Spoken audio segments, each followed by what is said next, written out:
tenemos en línea telefónica al licenciado Rolando Emanuel Jiménez. Licenciado, buenos días, bienvenido a PAB. Muy buenos días, Alfonso, y buenos días al público que siempre te escucha. Tenemos mucho en agenda. Ayer teníamos 82 añitos. Usted lleva con nosotros ya más de 2 décadas.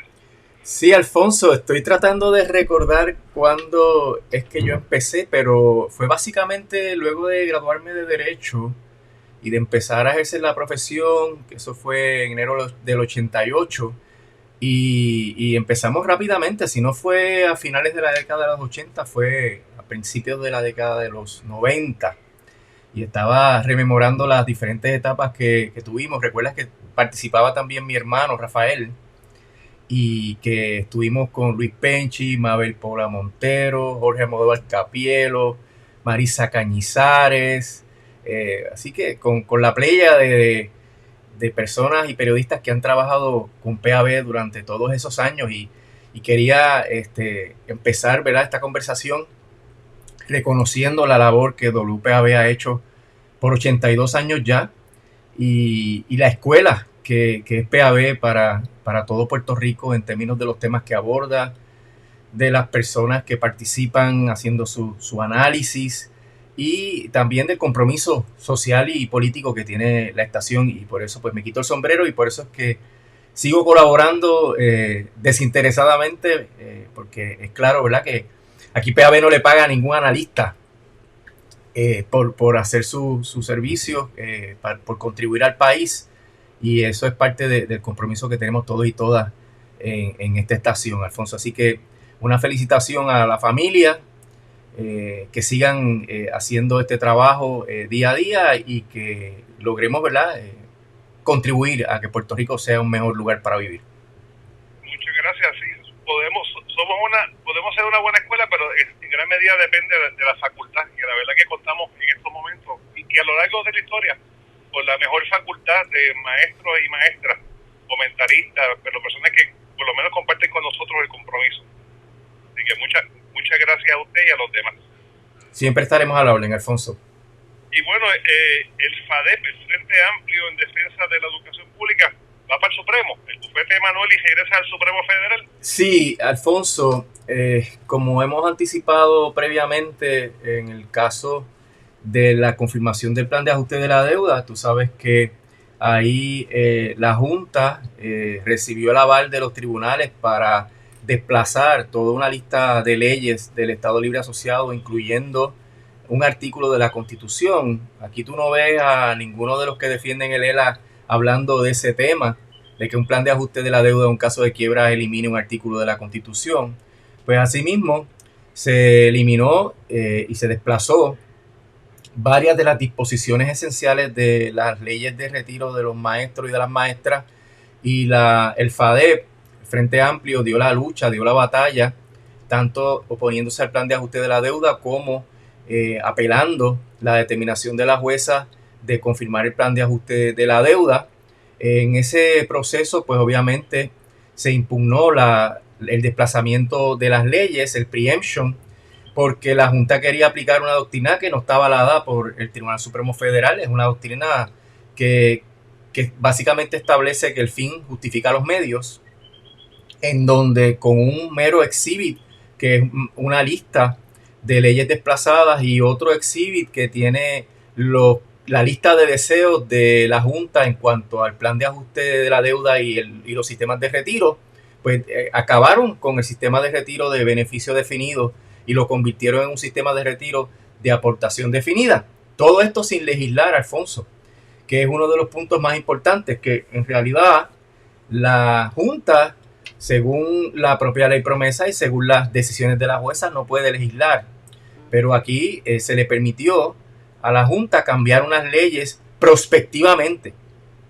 Y esto es inaudito, ¿verdad?, en el proceso de la Junta. Si bien la ley promesa, y la hemos denunciado siempre, ¿verdad?, es un brazo ejecutivo del coloniaje aquí en Puerto Rico, pues esta decisión judicial le amplió esos poderes coloniales, lo que implica que, por ejemplo, y por eso es el peligro de la decisión, que en el caso de la Autoridad de Energía Eléctrica, que está pendiente el título 3 de ajuste de la deuda, que la Junta venga y diga, por ejemplo, que las leyes de los subsidios de las personas pobres o de las empresas, en la medida en que menoscaban el flujo de efectivo de la Autoridad de Energía Eléctrica, pues las vamos a desplazar o las vamos a cambiar.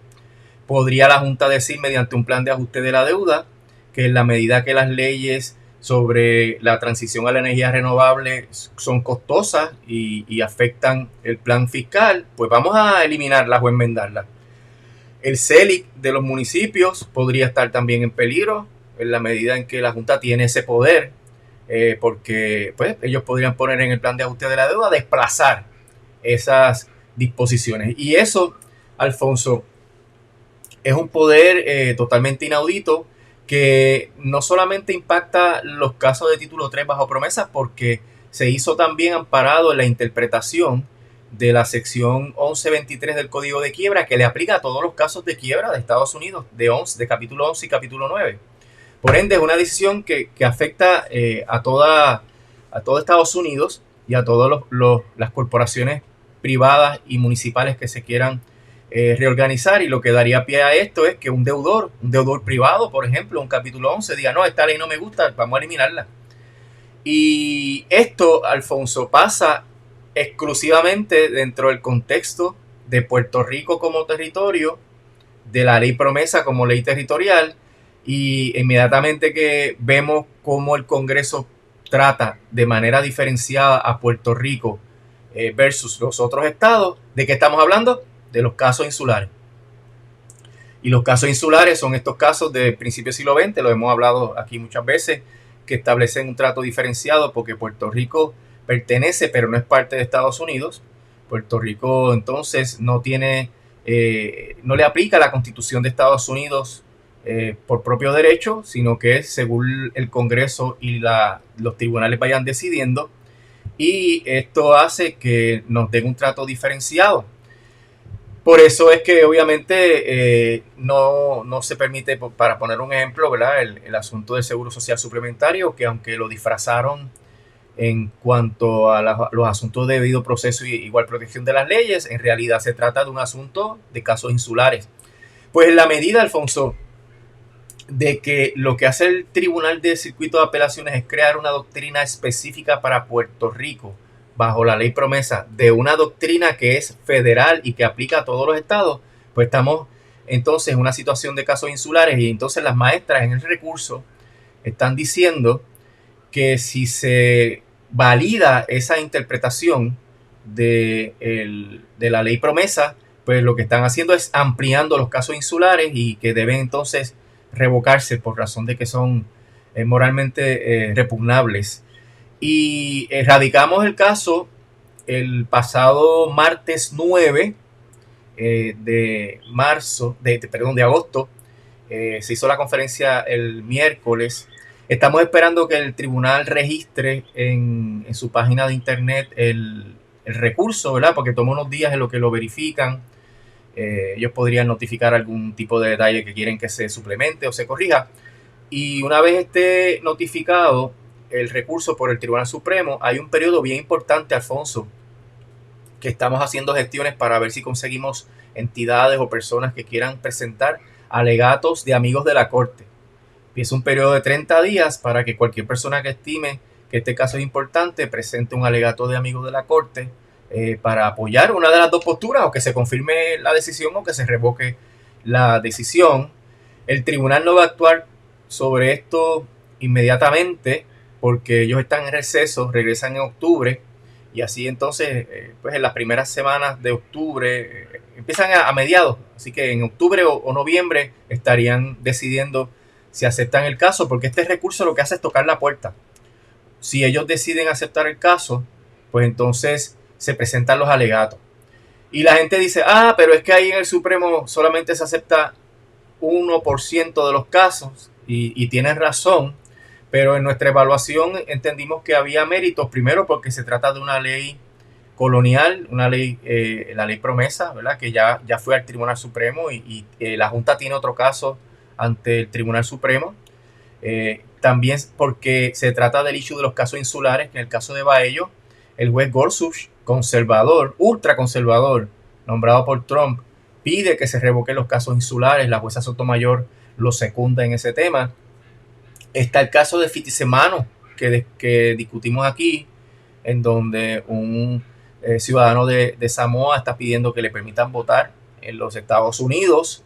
Así que hay la American Bar Association esta semana pasada emitió una resolución condenando los casos insulares. Así que estamos realmente en la cresta de una ola sobre un tema fundamental que el Tribunal Supremo de los Estados Unidos ha pensado resolver, pero no lo ha hecho formalmente, y pensamos que el tribunal podría asumir jurisdicción en este caso para atender entonces no solamente el reclamo de los maestros y las maestras, que va centrado en que se les restituyan las pensiones, ¿verdad? Sino que entonces se restablezca el orden aquí en Puerto Rico en términos democráticos y en términos políticos, revocando los casos insulares. Esto fue directamente desde Puerto Rico al federal, no tiene que ir a apelaciones. No, mira, el caso lo resolvió la jueza Taylor Swain cuando confirmó el plan de ajuste de la deuda. Pero entonces apelamos al Tribunal de Circuito de Apelaciones en Boston. Ahí es que Boston ratifica esa doctrina particular, especial, colonial, de que en un plan de ajuste de la deuda bajo promesa pueden desplazar y enmendar leyes prospectivamente a futuro, como si fuera una legislatura. Eso es lo que está gravísimo en el contexto colonial, y de ahí es que se va al Tribunal Supremo. Y eso es amparado en la cláusula territorial. Sí, es amparado la cláusula territorial porque es la base de la ley promesa, pero según interpretada por los casos insulares, porque si no fuera a base de los casos insulares que se tomó esa decisión, Alfonso, el Tribunal de Circuito tenía que decir, mira, aquí podrían desplazarse los claims que hacen los maestros, pero enmendar las leyes a futuro no se puede.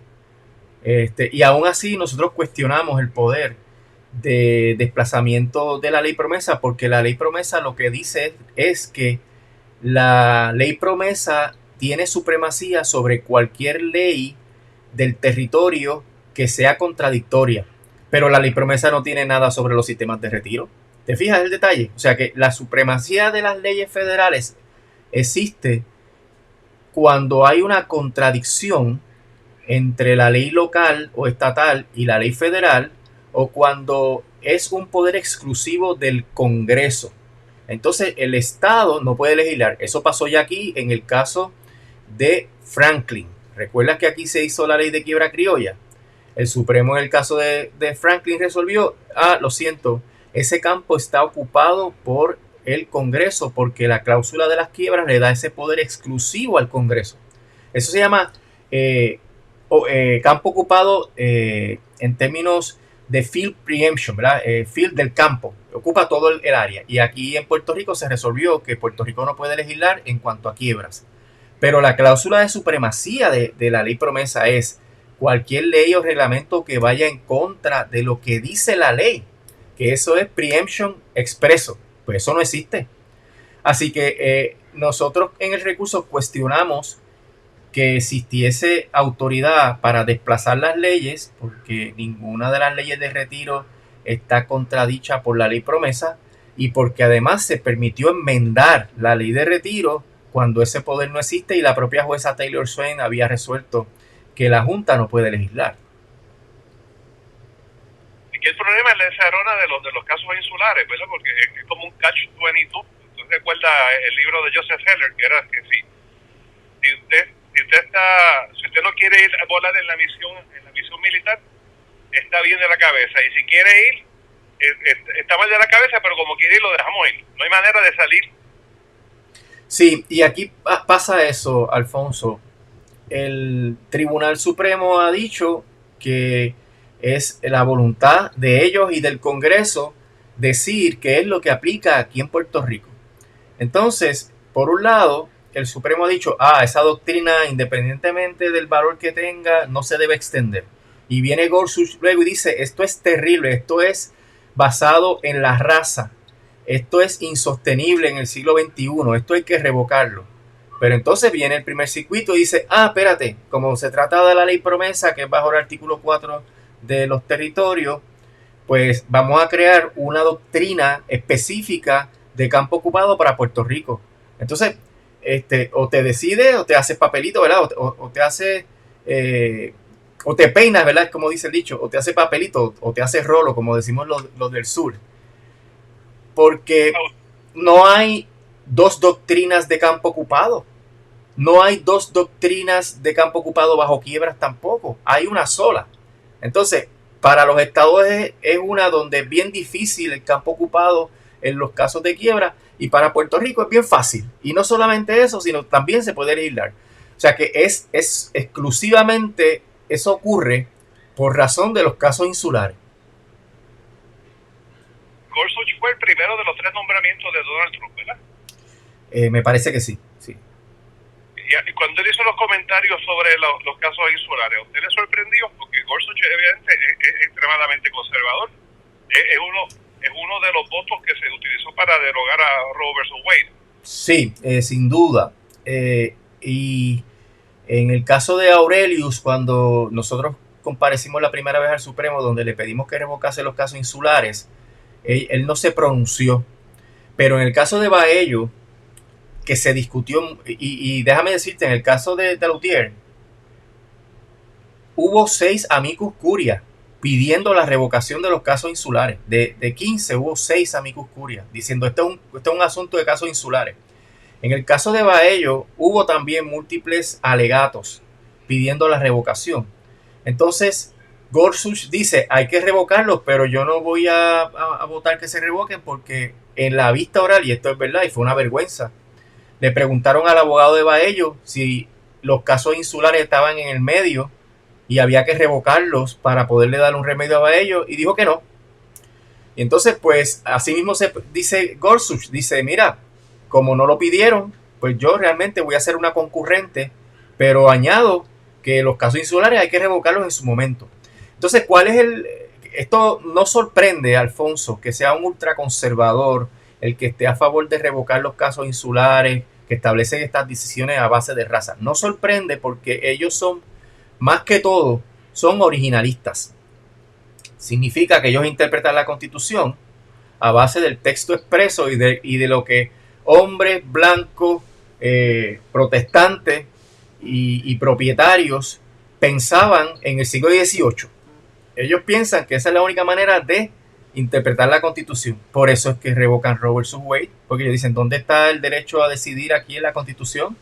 Y aquí pasa lo mismo. ¿Dónde está la distinción entre territorio incorporado y territorio no incorporado en la Constitución de los Estados Unidos? Y la contestación es sencilla, eso no está en ningún lado. Eso se lo inventaron unos académicos de las universidades Ivy League, de Harvard, de Yale, a finales del siglo XIX, principios del XX, y el Supremo lo adoptó. Pero eso no tiene ningún arraigo en la Constitución. Y a base de eso es que ese grupo conservador del Tribunal Supremo, terrible, porque plantean eliminarle garantías constitucionales que eran derechos adquiridos de los ciudadanos de Estados Unidos, pues podría entender que este caso es pues agradable a ellos para intervenir. El Tribunal Supremo ha estado limpiando unas lacras en sus decisiones, como por ejemplo el caso de Korematsu versus US, que es cuando encerraron a los japoneses ciudadanos americanos en los campos de concentración durante la Segunda Guerra Mundial, y los revocaron así de aire. El juez Roberts dijo, mira, este caso no tiene que ver nada con esto, pero en realidad Korematsu versus US está revocado porque es morally repugnant.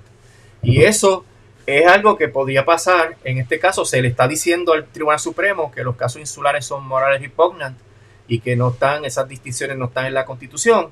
Y por eso entendimos y le recomendamos al FADEP que agotara todos los remedios. Obviamente es el último recurso que les queda a los maestros y las maestras para salvar sus pensiones, porque esa es la última etapa en el procedimiento del plan de ajuste de la deuda, y yo me siento honrado, ¿verdad?, que ellos hayan decidido, que las maestras y maestros hayan decidido ir hasta lo último para tratar de salvar su retiro y en consecuencia hacer una contribución jurídica y política al país en cuanto a los casos insulares y también en cuanto a los procesos que se están dando en la Autoridad de Energía Eléctrica.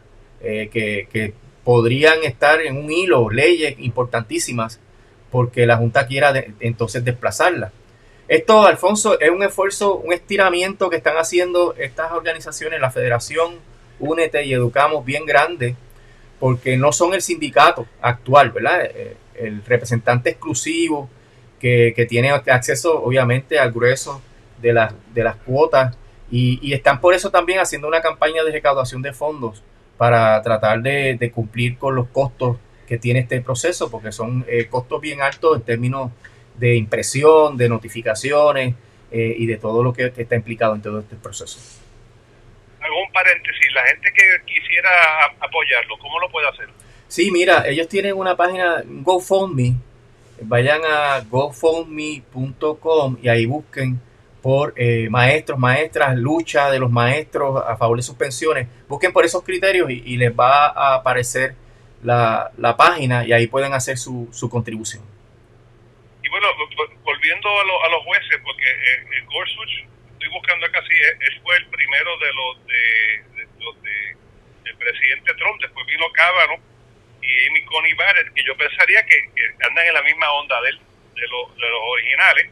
Usted me dice que cuando se trae el tema de los casos insulares, la juez Sotomayor entra. Sí, ella entra porque ella hizo una nota al cárcel apoyando lo que dice Gorsuch en términos de los casos insulares. Así que hay que conseguir 4 votos, Alfonso, para poder entrar. ¿Perdón? Estoy pensando que si se va a ir por línea ideológica, pues estaría entonces Samuel Alito o inclusive Clarence Thomas de un lado. Sí. Pero si Sotomayor está en esa onda, tengo que pensar, y aquí, ¿verdad? Estamos estirando el chicle mucho porque estas cosas del Supremo son un poquito más complejas que rojo y azules. Correcto. Pero que la más reciente nominada, que es Dangy Brown Jackson, afroamericana, que pudiera ir de la mano de Sotomayor. Sí, yo no tengo la menor duda porque es que no solamente hay unos issues filosóficos de interpretación de la Constitución. Yo estoy seguro que lo que más pesa en los conservadores es la interpretación de la Constitución de manera originalista, no el asunto de los derechos humanos. Pero a los demócratas tiene que interesarle un poquito más el asunto de los derechos humanos porque ellos se oponen a la interpretación originalista. Ellos dicen que la Constitución es un documento vivo y que la Constitución se interpreta a la luz de las circunstancias que estamos viviendo en el momento, ¿verdad? Y si bien en el siglo XVIII se vivía de una manera, esa manera está bien distante a como se vive actualmente. Y ese choque filosófico es importante, pero ahí entra a favor de que los demócratas intervengan el issue de los derechos humanos, porque la revocación de los casos insulares es un issue de derechos humanos, porque los casos insulares se basan en la raza. Alfonso lo dice literalmente, es que aquí somos unos salvajes. Y como somos unos salvajes, no podemos entender las extraordinarias instituciones democráticas de los Estados Unidos. A ese nivel, y ese discurso prevalece, Alfonso, porque eso lo vemos todos los días, ¿verdad? En el panorama político de los Estados Unidos, no solamente en contra de los puertorriqueños, sino en contra de todos los inmigrantes y los latinos, donde hay esa visión de superioridad. Pues eso me parece que como es un issue de derechos humanos, pues podría ser que los demócratas se unan en este tema. En el primer caso que ustedes llevaron, que el bufete Manuel llevó al Supremo, si mal no recuerdo, al saque cuando estaba la licenciada Méndez Corbeck haciendo sus argumentos, que fue John Roberts, el Chief Justice, el juez presidente, que salió al paso y dijo, no, es que esto no tiene nada que ver con los casos insulares, sí, y con la cláusula territorial. ¿Usted sí piensa que quizás las cosas han cambiado de aquel entonces hasta ahora? Sin duda, Alfonso. Obviamente la licenciada le batió eso y le dijo, mire, es que aun cuando se entendiese que no tiene que ver este caso, eso es una sombra que tenemos sobre Puerto Rico y en el caso de Trump versus Hawaii, usted mismo revocó a Korematsu versus US porque era moral y repugnant. Y aquí queremos que se revoque porque los casos insulares son moral y repugnant. Pero después vino Baello, Alfonso. Y en Baello, si tú no te escuchaste porque lo discutimos aquí en el programa, la discusión fue 3/4 partes de los casos insulares y la importancia que tenían. O sea que el panorama ha cambiado. Entonces ahora viene Fitzsimons, que tiene una controversia donde a base de los casos insulares es que le niegan el derecho a votar al ciudadano de Samoa. Y entonces este caso que establece una doctrina nueva, porque ese es el problema, los casos insulares están en todo. Los casos insulares, Alfonso, para que la gente lo vea más en lo cotidiano, tú vas a pedir algo en Amazon y mira y te dice, no, nosotros no entregamos ese territorio. O las reglas de shipping, de envío, son diferentes a los territorios. Operan a todos los niveles los casos insulares. Y eso pues tiene que en algún momento abordarse, y me parece que estamos en un gran momento para que se aborde. Y de paso, Alfonso, te quiero aclarar, ¿verdad? Porque que no se vaya a confundir la gente. Pedir que se revoquen los casos insulares no es ser estadista, porque si bien es cierto Puerto Rico caería como un territorio incorporado, la voluntad del Congreso sobre si el territorio va hacia la estadidad o no, eso es lo que impera, eso no es un camino automático a la estadidad. Y ahí mi tesis es, y la de muchos otros que miran esto, ¿verdad?, con ojo crítico, es que cuando el Congreso se vea forzado a poner los mismos beneficios económicos a Puerto Rico que un Estado, ahí se pusieron los huevos a peseta y se va a tener que encaminar un proceso de autodeterminación para Puerto Rico. De hecho, sí. El estatus de territorio no incorporado existe porque está fundamentado en la misma, entre comillas, lógica de que está el territorio incorporado y no incorporado, pero si se derogan, lo que existe entonces es un territorio, no necesariamente ni incorporado ni no incorporado. Correcto. Correcto, tienes toda la razón. En la dicotomía no incorporado e incorporado, pues cuando tú revocas los casos, eso se elimina y lo que queda es territorio. Entonces lo que pasa es que en la historia los territorios han estado encaminados hacia la estadidad. ¿Pero qué ha supuesto eso? Suplantación total, asentamiento total de los colonizadores en el territorio y desplazamiento de la población, como hicieron en Hawái, en Alaska, etcétera, ¿verdad? Y eso no va a ocurrir, por lo menos nosotros no vamos a permitirlo, ¿verdad? Y ahí es que entonces el Congreso tiene que tomar otras decisiones, porque sería insostenible para el Congreso. Bueno, el caso de Baello, si se hubiera otorgado el seguro social suplementario, eran miles de millones de dólares en beneficios para los puertorriqueños. Y eso fue uno de los factores más importantes para determinar que no procedía extender el seguro social suplementario para Puerto Rico. Y se deroga entonces eso de los casos insulares y se elimina entonces de facto que no hay territorios ni incorporados ni no incorporados. El Congreso, perdón, el Tribunal Supremo le estaría poniendo en la falda la papa caliente al Congreso. Así mismo. Estaría obligando a que bregaran. Así mismo. Ese es el punto. Hasta ahora, los casos insulares son un obstáculo para la descolonización. Y si se resolviese que ya no tienen vigor, le pone en la falda, así mismo yo lo veo, la papa caliente de qué vas a hacer ahora. Porque van a empezar a llover los pleitos de reclamos tipo Baello. Desde todas esas distinciones que están por todos lados, y eso pues forzaría una solución que no tiene otra que no sea la descolonización, porque nosotros somos una nación totalmente separada, diferente de los Estados Unidos, y menos ahora como están las cosas allá a borde de una guerra civil, Alfonso. Bueno, y le iba a comentar, y también el Puerto Rico Status Act, todo parece indicar de que ni siquiera va a ser considerado ante el Pleno del Congreso, y si se considerara, no está garantizado que tenga los votos, ni siquiera hablemos del Senado, o sea que esto de que el territorio se convertiría en uno incorporado automáticamente, y el temor que pueda tener alguna gente que esto nos encaminaría hasta la estadidad, choca con la realidad. Sí, yo pienso que la estadidad es imposible por muchos factores sociológicos y políticos, ¿verdad? Y por eso me parece que mientras más obstáculos se eliminen para que el Congreso se vea forzado a decidir, pues vamos en buen camino. Ese panorama de esto no va a decidirse este año, ¿sabe, Alfonso? El Supremo acepta el caso o lo rechaza en octubre. Si lo rechaza, se acabó ahí. Si lo acepta, se estaría argumentando a principios del año 2023 y se estaría emitiendo una decisión, pues tal vez a mediados del año 2023 o a finales. Pero esto toma un tiempo, pero ya tendremos elecciones de medio término, sabremos cómo está la composición del Congreso y sabremos qué pasó en la Cámara con el proyecto. Así que va a haber oportunidad de que otras cosas vayan evolucionando. Lo siento que está optimista. ¿Me equivoco? Pues mira, yo entiendo que sí. Siempre hay una apuesta en esto, en todo esto.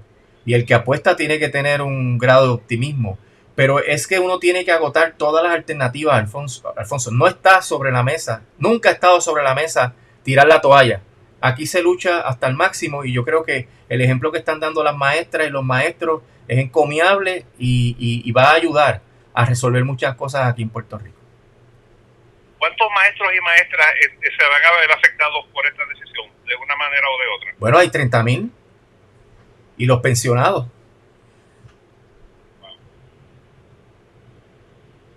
Licenciado, muchas gracias. ¿Cómo no, Alfonso? Estamos al habla y que pase buen día. Vamos por 82 más. Sí, así mismo. Ahí estaremos. Gracias, que tenga buena semana. Igual.